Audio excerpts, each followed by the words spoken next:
Listen carefully, my friends. There are people in this world who can walk through chaos without letting it destroy them. They get disrespected, yet they stay calm. They face intense pressure, yet they don't fall apart. They lose things, but they never lose themselves. And when you observe them closely, you realize something powerful. Life is not easier for them. They've simply trained their mind in a way that most people never will. Right now, you probably believe your biggest problems are stress, overthinking, or emotional struggles. But what if the real issue is deeper than that? What if your mind has never been trained to handle life properly? Because when the mind is weak, anyone can influence you. Any situation can control your emotions. Anything can steal your peace. Think about it. One message can ruin your entire mood. One insult can destroy your confidence. Or one bad day can completely kill your momentum. What does that really mean? It means you are not fully in control of yourself. And in a world where people are constantly distracted, emotionally reactive, and easily manipulated, the person who learns to control their own mind gains an incredible advantage over everyone else. So in this video, I'm going to share 10 powerful lessons that can make you mentally strong, calm under pressure, and emotionally untouchable. This is not shallow motivation or surface-level advice. These are deep and practical principles inspired by great thinkers like Marcus Aurelius, Epictetus, and other timeless philosophers. But understand this clearly. These lessons are not easy. They will challenge your mindset. They will expose your weaknesses. They will force you to face parts of yourself that you've been avoiding for a long time. Most people will quit halfway through because real growth is uncomfortable. But if you stay until the end, you won't just feel temporarily motivated. You will begin to think differently. And once your thinking changes, your life starts changing too. So let's begin. Lesson 1. Master the space between stimulus and response. There is a small moment in life that most people never notice, a moment so quick and invisible that it passes before they even realize it exists. It is the space between what happens to you and how you choose to respond. Someone insults you. There is a moment, something goes wrong. There is a moment you feel anger, fear, frustration, or disappointment. There is always a moment before the reaction, and inside that tiny moment, your future is being shaped. But here's the problem. Most people never use that moment. They skip over it completely and react immediately. Someone disrespects them and they instantly attack back. Things don't go their way and they panic. They feel anger and they explode without thinking. And just like that, they lose control over themselves. Epictetus once said, "It's not what happens to you, but how you react to it that matters." But most people misunderstand this quote. They think it simply means staying calm. It means something much deeper than that. It means your true power exists in the pause. That tiny space between stimulus and response is where your freedom lives. Imagine a mountain. Storms crash against it, strong winds hit it, heavy rain tries to wear it down. But the mountain does not react, it does not panic, it does not chase the storm, it does not fight back emotionally. Why? Because it is grounded. Now compare that to a dry leaf. The wind blows and the leaf is thrown everywhere. No direction, no stability, no control. And that is exactly how most people live. Every opinion moves them, every emotion controls them. Every difficult situation shakes them. But mental strength begins the moment you stop reacting like a leaf and start standing like a mountain. Because when you learn to pause before reacting, you take your power back. No direction, no stability. That's how most people live their lives. Strong people become like the mountain. Take a moment and look honestly at your own life. How many times have you said something you later regretted? How many times have you reacted emotionally to small situations? How often have you allowed someone else's words or actions to control your mood? That's not because you are weak. It's because you lack awareness in the moment, Because if you were truly aware of that small space before reacting, you would make different choices. The next time something triggers you, don't respond immediately. Pause for just 3 to 5 seconds. Feel the emotion, but don't obey it instantly. Step back mentally and observe it like an outsider looking in. Then ask yourself one simple question. Do I want to react or do I want to respond? That single question can change your entire life. Marcus Aurelius once wrote, "You have power over your mind, not outside events." Think about how powerful that statement really is. Not partial control, not temporary control, complete control, but only if you learn to use it. Because if you cannot control your reactions, the world will control them for you. Think about the ocean. On the surface, the waves are loud, violent, and chaotic. Storms crash endlessly above. But deep beneath the surface, everything is calm, silent, and untouched. Your mind works the same way. Most people live only on the surface of their emotions, which is why every small thing disturbs them. But when you train yourself to pause before reacting, you go deeper. And suddenly things that once shook you no longer have the same power over you. The moment you stop reacting instantly, something incredible happens. You stop being controlled, you stop being predictable, you stop being manipulated by emotions or other people, and slowly you become someone difficult to shake, someone who stays calm under pressure, someone who thinks before acting, someone who chooses responses instead of emotional reactions. That is real power. Lesson 2. Detach your ego from what happens. Let me tell you something most people never truly understand. You are not hurt by what happens to you. You are hurt by the meaning you attach to it. Read that again carefully, because this one idea alone can free you from most of your emotional suffering. Something happens. Someone ignores you. You fail at something. Someone disrespects you. And immediately your mind creates a story around it. They don't respect me. I'm not good enough. I always fail. There must be something wrong with me. But here's the truth. The event itself was neutral. The suffering came from your interpretation of it. Epictetus once said, "Men are disturbed not by things, but by the views they take of them." This is where most people lose control of themselves. They cannot separate reality from ego. Everything becomes personal. Everything feels like an attack on their identity. And when your ego is attached to everything, then everything has the power to hurt you. Imagine a mirror standing in the middle of a forest. Whatever appears in front of it, the mirror simply reflects.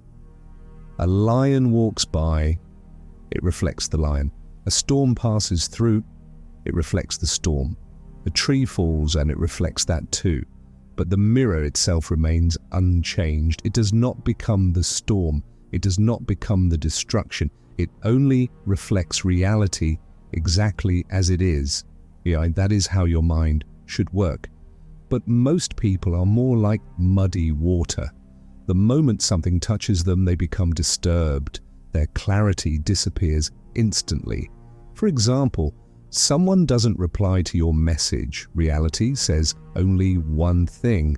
They didn't reply. That's it. But your mind creates a painful story around it. They're ignoring me. They don't value me. I must have done something wrong. And suddenly, your mood changes. Your energy drops. You begin overthinking endlessly. Not because of reality, but because of the story you created in your mind. From now on, practice separating two things: what actually happened and the meaning you are attaching to it. Train yourself to say, "This is what happened, and this is only my interpretation of it." That simple habit destroys emotional illusions. Marcus Aurelius practiced this every day. Instead of saying, "This is terrible" or "This is unfair," he would reduce situations to their raw truth. This is simply an event, nothing more. Because the moment you remove emotional labels, You remove unnecessary suffering. Think about the sky.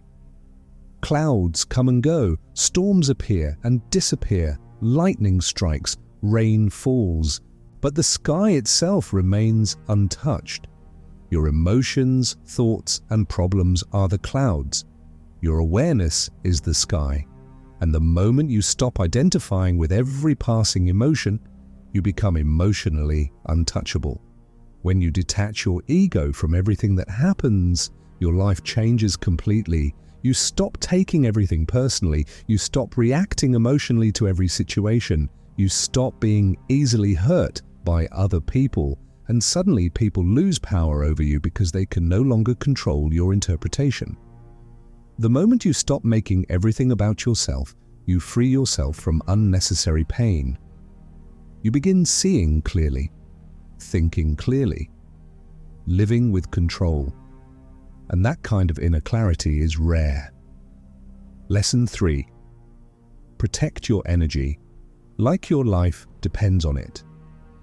Let's be honest, your biggest problem is not a lack of time, it's a lack of protected energy. You wake up motivated in the morning, but by the end of the day, you feel mentally exhausted, irritated, and emotionally drained. And you think the answer is more rest. But that's not the real issue. The real issue is that your energy is leaking all day long and you don't even notice it. It's usually not the big problems that destroy people. It's the small daily drains, pointless conversations, negative people, constant overthinking, mindless scrolling, comparing yourself to others, reacting emotionally to everything around you. Every unnecessary interaction steals a little piece of your mental strength. Marcus Aurelius once wrote, "The soul becomes dyed with the color of its thoughts." In other words, whatever you constantly expose your mind to eventually shapes who you become. If you surround yourself with chaos, you become chaotic. If you constantly consume negativity, negativity becomes part of you. And if you don't control your environment will eventually control you. Imagine a clean river flowing peacefully through a forest. The water is clear, calm, and full of life. Now imagine toxic waste slowly being poured into that river day after day, not all at once, just little by little. At first, nothing seems different, but over time the water becomes polluted. Life inside it slowly dies. The flow becomes heavy, dirty, and weak. That river is your mind. Every negative interaction, every useless distraction, every emotionally draining habit, it all pollutes your inner world. And if you don't protect your energy, you slowly lose yourself without even realizing it. Clarity. You spend just 10 minutes talking to someone who constantly complains and suddenly your mind feels heavy. You scroll social media for half an hour and now your focus is gone. You argue over something small and somehow your entire day feels ruined. These are not random effects. This is energy loss. Start asking yourself one important question. Is this worth my energy? Before replying, before reacting, before getting involved, pause and think. Because not everything deserves your attention, and your attention is one of the most valuable things you own. Epictetus believed that you become what you consistently give your attention to. So if your attention is constantly feeding on negativity, drama, distractions, and nonsense, eventually your mind starts becoming part of that chaos. But when you protect your attention, you build inner strength. Think of a tree growing in a harsh environment. If poison reaches its roots, the tree slowly weakens. But if the roots are protected, even strong storms cannot destroy it. Your attention is your root. Where you place it determines your strength. You cannot become mentally strong while constantly surrounding yourself with weakness. You cannot stay calm while feeding your mind endless chaos. And you cannot grow if your energy is being drained every single day. So start protecting yourself. Limit unnecessary conversations, distance yourself from negative people, reduce mindless scrolling, stop reacting to every little thing, spend time in silence. These are not small habits, these are forms of mental protection. The moment you begin protecting your energy, something changes. You stop feeling constantly exhausted, you stop feeling emotionally scattered, and you start feeling powerful again, because now your mind is no longer open to everything around you. It becomes disciplined, and discipline is where real strength begins. Lesson 4. Kill your expectations before they destroy your peace. Let me ask you something. Why do people become frustrated, disappointed, angry, or irritated? Most of the time, it's not because life is hard. It's because life did not happen the way they expected. Read that again carefully. Expectation is often the hidden source of suffering. You expect people to respect you. You expect things to go your way. You expect rewards for your effort. You expect fairness from life. And when reality does not match those expectations, pain appears, not because reality itself is terrible, but because there is now a gap between what is happening and what you wanted to happen. And inside that gap, frustration is born. Marcus Aurelius understood this deeply. Every morning, he prepared himself mentally for difficult people, unfair situations, and unexpected problems. Not because he was negative, because he was prepared. Think about a river flowing around rocks. The river does not expect a perfect path. It does not become angry at obstacles. It does not stop flowing because the road became difficult. It adapts, it moves around, over, and through whatever stands in its way. Why? Because it accepts reality instead of fighting it. But humans often expect life to be smooth, and the moment difficulties appear, they break emotionally. You help someone expecting appreciation, but they never thank you. Now you feel hurt.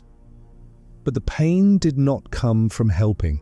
The pain came from expecting something in return. You work hard expecting success. Things fail. And suddenly you feel like a failure. Again, the suffering came from expectation, not reality itself. So begin preparing your mind differently. Before things happen, remind yourself, people may disappoint me. Plans may fail. Things may not go my way. This is not negativity. This is emotional preparation, because when you expect less, you become capable of handling more. Epictetus once said, "Do not seek for things to happen as you wish, but wish for things to happen as they do happen." That is real power. It means stop trying to force reality to obey your expectations. Instead, learn to move with reality. Think about the weather. Sometimes it rains, sometimes storms come, sometimes the sky is clear. You cannot control any of it. Now imagine becoming angry every time it rains. It sounds ridiculous, but that is exactly what many people do with life. They become angry at things they never had control over in the first place. Expectation is like an invisible contract the world never agreed to, and every time reality breaks that contract, people suffer. So work hard without demanding rewards. Help people without expecting gratitude. Plan carefully but stay flexible. Prepare for challenges before they arrive. This does not make you weak. It makes you emotionally unshakable. The moment you stop expecting life to be perfect, you stop being constantly disappointed by it. You become calmer, more adaptable, more peaceful. Like the river, you stop fighting reality and start flowing with it. Lesson 5, turn pain into power. Let's be honest. You feel anger, you feel frustration, you feel pain, and your first instinct is usually to escape it. You distract yourself, you suppress your emotions, you avoid facing them. But here is the truth most people never learn. Negative emotions are not the problem. The real problem is not knowing how to use them. Anger, frustration, pain, these are not weaknesses. They are raw energy. When uncontrolled, they destroy you. But when controlled, they can transform you. The Stoics never said, "Don't feel emotions." They said, "Feel them without becoming controlled by them." You can feel anger without allowing anger to control your actions. You can experience pain without allowing it to define your identity. Think about a volcano. Inside it is enormous pressure and explosive energy. If it erupts uncontrollably, it destroys everything around it. But over time, that same volcanic energy creates some of the most fertile land on Earth. Life grows from it. That is exactly how emotions work. Uncontrolled emotion creates destruction. Controlled emotion creates growth. Someone disrespects you, you explode emotionally, argue, and lose control. Later, you regret it. Now imagine the same situation handled differently. You stay calm. You take that anger and channel it into discipline, self-improvement, hard work, and growth. Now the same emotion that once weakened you becomes fuel for transformation. So the next time strong emotions rise inside you, do not suppress them. And do not react impulsively either. Instead, ask yourself, how can I use this energy? Turn anger into action. Turn frustration into focus. Turn pain into progress. Marcus Aurelius believed that obstacles are not blocking your path. They are the path, meaning the very thing hurting you may also be the thing meant to strengthen you. Think about pressure deep inside the earth.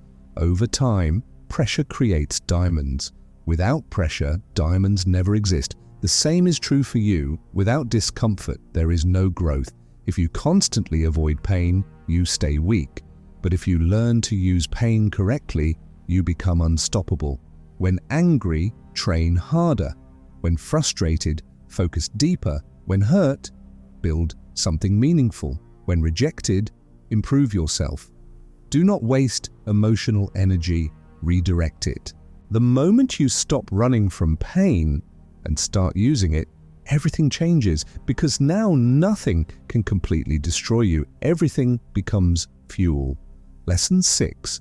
Destroy overthinking by returning to the present. Let me ask you honestly, how much time do you spend worrying about things that have not even happened yet? Be honest with yourself. You imagine worst-case scenarios. You replay conversations in your head. You stress about the future endlessly. And slowly anxiety starts growing inside you, even though nothing bad is actually happening. That is because overthinking is not real thinking. It is uncontrolled imagination. You are creating problems that do not even exist yet. You are fighting imaginary battles while your mind reacts as if they are real. And this creates a dangerous cycle. Your body feels stress, your energy drops, your focus disappears, your peace vanishes, all because of thoughts that exist only inside your imagination. The Stoics understood this deeply. They knew anxiety comes from living mentally inside a future that does not yet exist. Marcus Aurelius constantly reminded himself to return to one question. What is happening right now? Not tomorrow, not next week. Right now. Think about a deer in the wild. When danger appears, it reacts immediately and runs. But once the danger is gone, it returns peacefully to grazing. It does not spend the rest of the day imagining future attacks. Humans often do the opposite. Even while sitting safely, we continue creating fear inside our minds.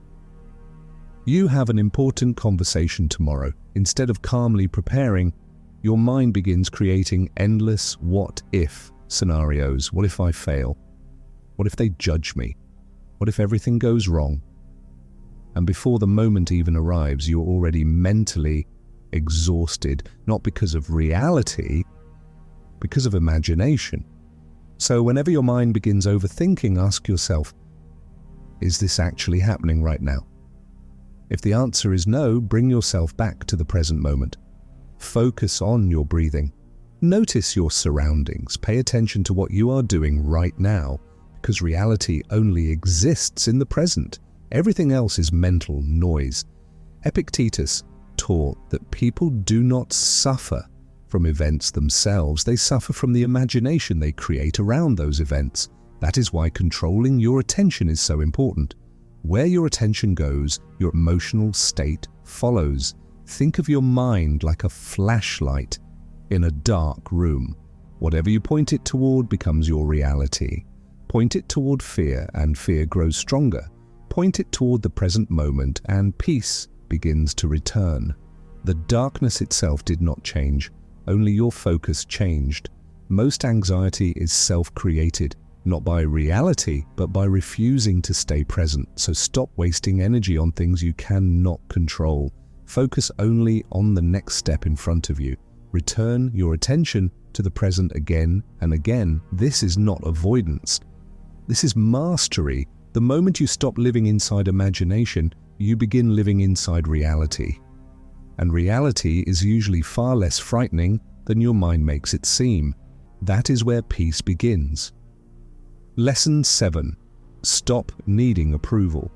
Ask yourself honestly, how much of what you do is truly for yourself? And how much of it is for approval? Think about it. You post something online and keep checking who liked it.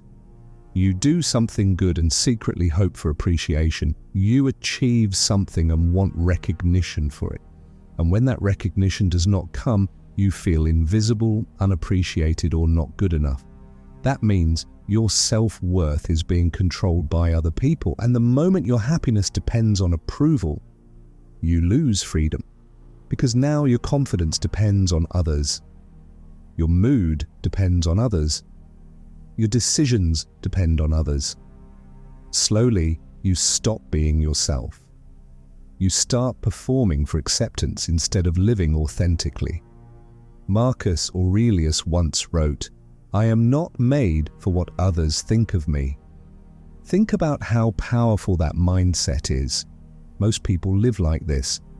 If they praise me, I matter. If they criticize me, I am worthless. That is emotional slavery. Look at the sun. It shines every single day. It does not ask whether people appreciate its light. It shines because that is its nature. That is real power. Now compare that to a candle in the wind. A small breeze makes it flicker.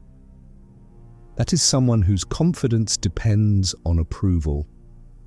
You do something meaningful, but nobody notices. Suddenly your motivation disappears. Why? Because you were not doing it for yourself. You were doing it for validation. And without validation, you feel empty. Start asking yourself a different question every day. Did I act according to my values? Not, did people approve of me? Because real confidence comes from self-respect, not applause. Epictetus taught, if you want to improve, be willing to be seen as foolish. Meaning, growth requires discomfort.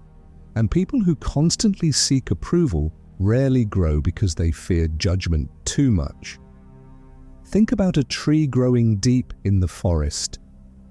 It does not compare itself to other trees. It does not ask for recognition. It simply grows because growth is part of its nature.